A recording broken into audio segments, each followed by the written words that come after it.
Our verse for today is actually two verses from Philippians chapter 3, verses 13 and 14, where Paul says, "Beloved, I do not consider that I have made it my own, but this one thing I do, forgetting what lies behind and straining forward to what lies ahead, I press on toward the goal for the prize of the heavenly call of God in Christ Jesus."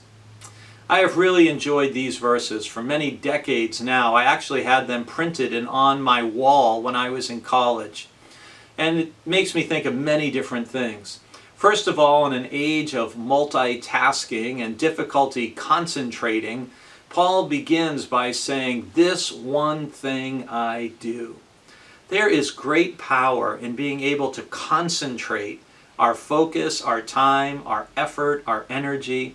And it's something that we really have to fight to preserve, because we are pulled in so many different directions, and we can be typing an email and on the phone and trying to observe something else. And the more we get distracted, the less focused and powerful whatever it is we're doing becomes. The second thing that I think is really significant in these verses is how Paul says to forget what lies behind.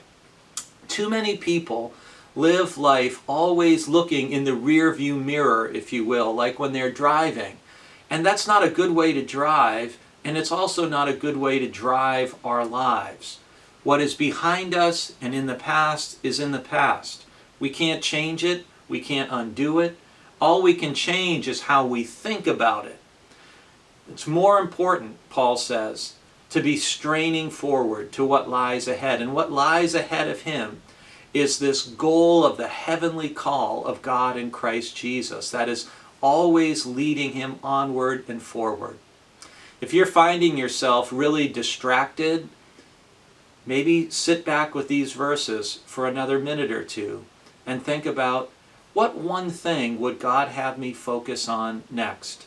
If you find yourself thinking perhaps too much or obsessing about the past, remember what Paul says, to forget what lies behind, and don't let it drive you forward, but instead strain for the heavenly upward call of God for us in Christ.